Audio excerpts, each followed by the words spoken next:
Hey everybody, this is Anthony's Horror and More, and today we're going to take a look at the Thor Love and Thunder Steelbook, Best Buy exclusive. Yeah, I already took it out of the plastic wrap because I really wanted to see if this was damaged or not, because I'm just getting so annoyed because, I've had multiple come in from Best Buy that are damaged, and I just was like really wanting to make sure that this wasn't damaged, so I did take the plastic off already, but it came in like a few hours ago today. And yeah, I just thought I would show it off. It's a beautiful steelbook. I haven't seen the movie yet, so I don't know if it's good or bad.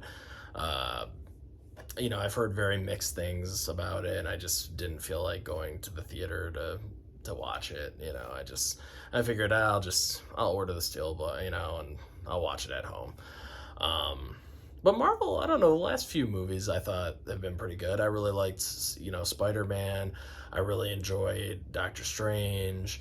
I really enjoyed the Eternals. I think this phase has been, pretty good so far. Shang-Chi was good. Black Widow, I thought it was good. It was fine. I mean, it wasn't the best. I know people, got mad about the whole Taskmaster thing. But, the thing that bugged me about Taskmaster, and spoiler alert if you haven't seen the new, the Black Widow movie, it didn't bother me that Taskmaster was a woman. I really don't give a shit about that, because Taskmaster is not that big of a name to where it's like, oh my god, they changed the sex of the character, and, don't get me wrong, sometimes that stuff, is legitimate, if they were to change the sex of like Captain America or Iron Man or one of the big ones, even though there are female versions of those characters, but you know what I mean. If they made Batman a woman, or if they made Superman a woman, the same thing, even though there is a Superwoman and a Batwoman, but when they change the sex of the character, like an iconic character like that, I don't like that, or anything like that, you know what I mean? Change the race, the sex, or whatever. You know what I mean? Just make new characters, come up with new ideas, and I'm sure we'll love them. You know what I mean? So it's like, just do that. You don't have to change characters around and stuff like that. But when it came to this Taskmaster, Taskmaster is like, what, a B-level villain? You know what I mean? It's like, it's not, that to me wasn't that big of a deal. So the thing I didn't like about Taskmaster was the fact that the way the story was presented wasn't very well done. The background and who she ended up, why she, was a villain and all that. So I just didn't like any of that. And the editing, the fight scene choreography and the editing for all the fights and everything in Black Widow were also not very well done. They were very choppy, and I expected more, so, but it was still fine. It was still not a terrible watch. It was like you could watch it and have enough fun with it, but it wasn't, anywhere near top tier Marvel, and it's too bad, because it could have been badass. They could have made it like a Mission Impossible, a Bourne type movie. They could have, made it like 007, like that, spy genre thriller, and they kind of did, but they it just wasn't hitting. So, so that's how I felt about that. But the rest of them have all been pretty solid. I mean, Shang-Chi I thought was good. I thought it was pretty solid. A little long, but good. Still good. I liked the villain. I liked the backstory. I liked all that. So it was good. It was a good origin story, Doctor Strange, the Multiverse of Madness was badass. It was like a horror movie / superhero movie. It was really well done. I enjoyed that a lot. And Spider-Man No Way Home I thought was badass too. It was great. I mean, it was, they brought in all these villains and all these guys from past movies. It was just fun. It was just a good time. Yeah, the Eternals I think is the one that gets the most shit on, but I think Marvel did a good job of trying a different tone for Marvel. Instead of doing the jokey action like they do in all their other movies, they were going for a different tone in that movie, and I think it just kind of threw people off. But that's a movie that I think if people give another chance, I think years from now, people will be saying that that's an underrated movie. I really do. I think that's one of those movies that years from now, people will look back and be like, you know, that Eternals is actually pretty good. Yeah, I really do.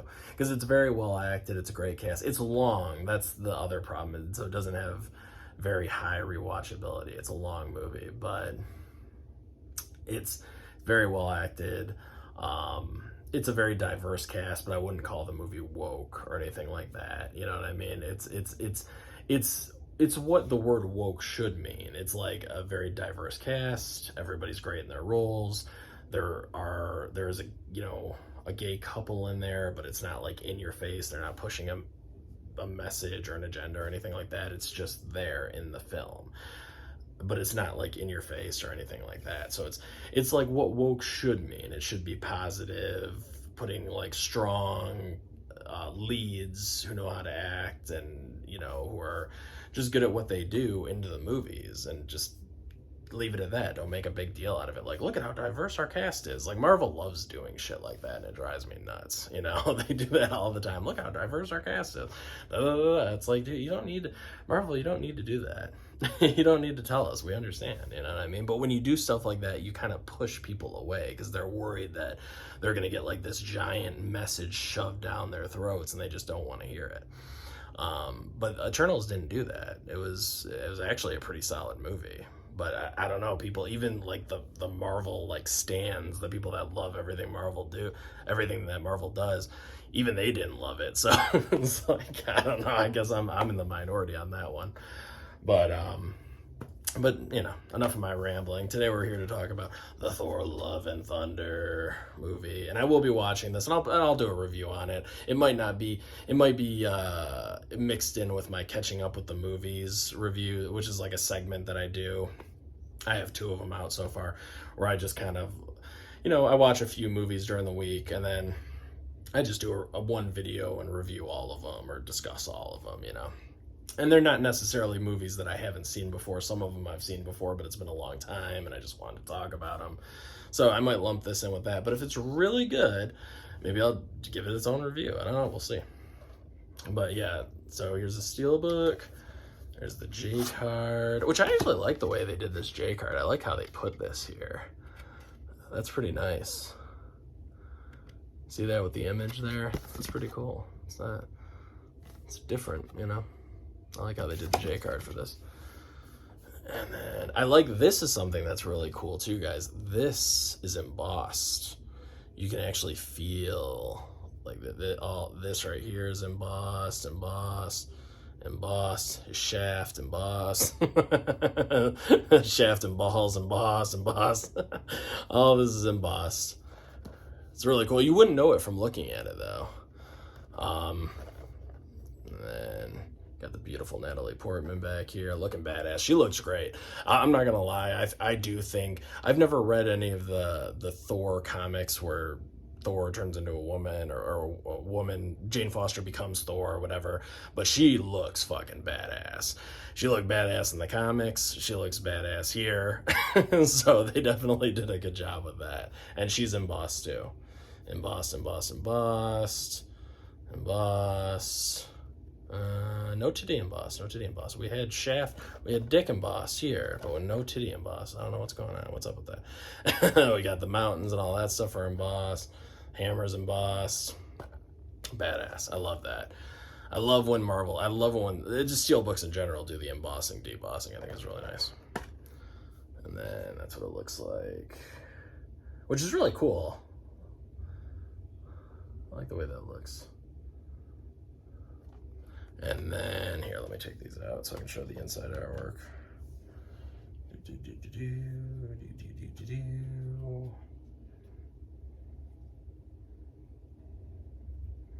Come on. God, sometimes those second discs can be a real bitch to get out. The ones that are like layered underneath. I don't know if anybody else has that issue, but the disc that's always like underneath the Blu-ray, man, sometimes those can be a pain to get out. Now we got some beautiful artwork in there. God, man. Jane, you know, Thor, Lady Thor, whatever her name is or whatever, she looks so badass. Thor looks great too, but I just love her look. I love the helmet, and I love that she's wielding Mjolnir. Just really cool. Very cool. And I'm going to show you guys the disc art too.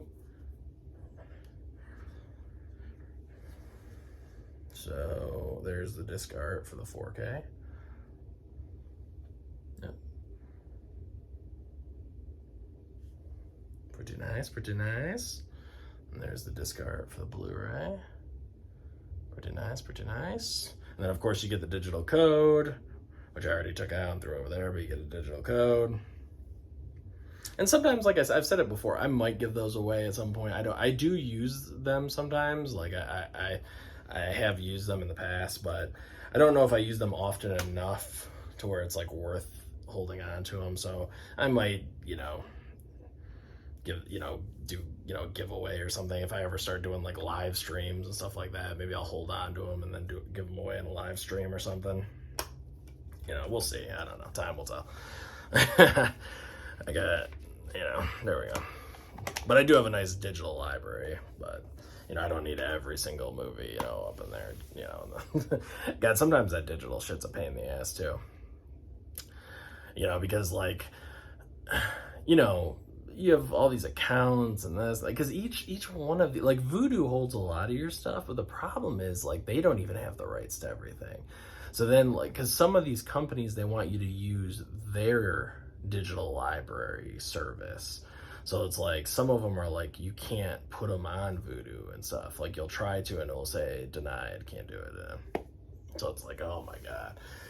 You know what I mean? Like, every company wants you to use theirs. So it's like, you end up having all these libraries. This is just a pain in the ass. You know what I mean? It's like, good Lord. I remember Flickster used to house all your stuff, but then something happened with them. And then one day that whole library just got like deleted. My whole library just got deleted. I'm sure a lot of other people's did too. And then, everybody was basically, forced to go over to like Vudu, or I don't know, there might be other ones, but I know that's the big one. But yeah, guys, pretty nice Steelbook. Very nice Steelbook, actually. I think this is a home run. I think they really nailed it with this Steelbook. I think it looks great. There's the spine, by the way.